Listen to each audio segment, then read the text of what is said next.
Joined by UNC Asheville head coach Mike Morrell, Drew Pember, and Nick McMullen. Coach? Yeah, first off, I give all the credit in the world to Charleston Southern. I said this after the game. I give a lot of credit to Jeff Barber, too. I've known Jeff a while. I helped recruit Saad and Emily when I was an assistant at Charleston Southern in 2010-11. Bob Ritchie was the lead recruiter on him. And I still remember the first time I went to watch him play at Aiken, South Carolina.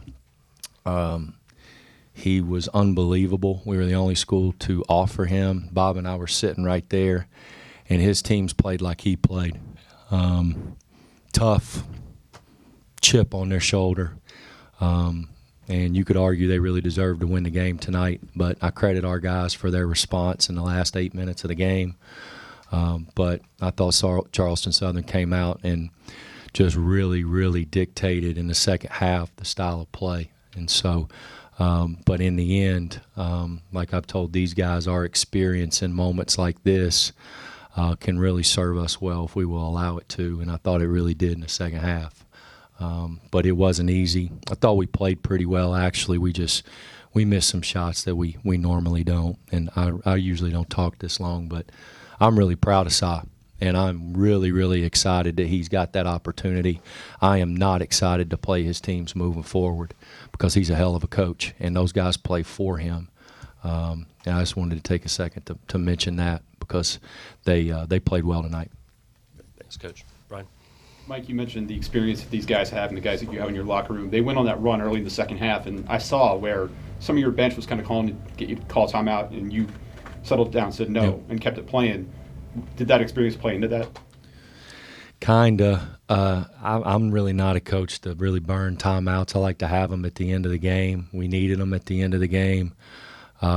Looking back, I probably would have smoked one a little bit earlier, as Neil Dixon says.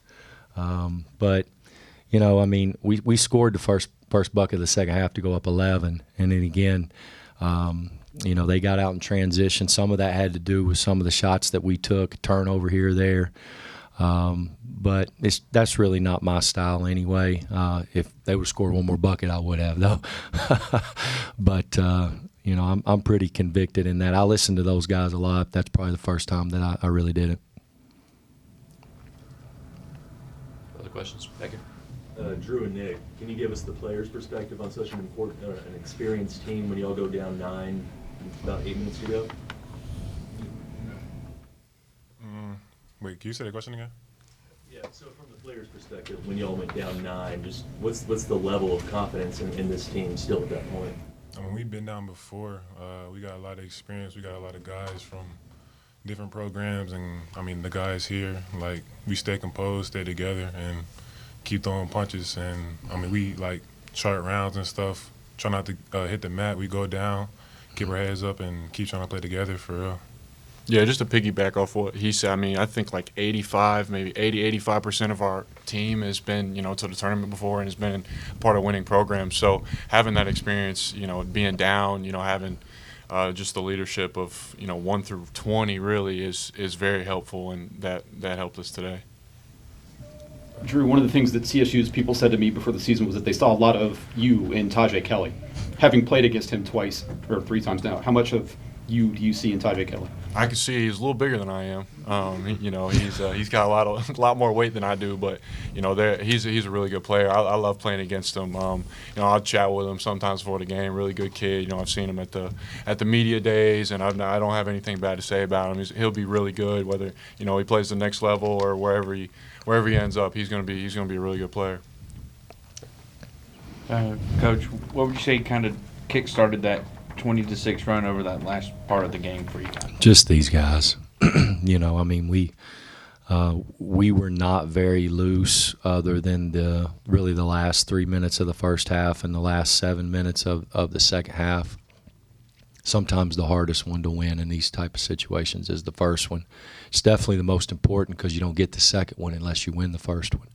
So I think we felt a little bit of that early in that game, and then when they went on the run in the second half, it's kind of like it's like your teddy bear. You love it so much, sometimes you squeeze it a little bit too hard. And you know, that was probably us. All the intention in the world with our team tonight was right, but it doesn't mean the execution's always going to be. So, yeah, I mean, just it's these guys. Listen, you know, sometimes it's I would believe this coaches get way too much credit for stuff like that. Like, you know, Drew shooting a step back three that went in. That wasn't a play. I didn't draw that up. So, just these guys going and making plays. Coach, gentlemen, congratulations. Thank you. Thank you.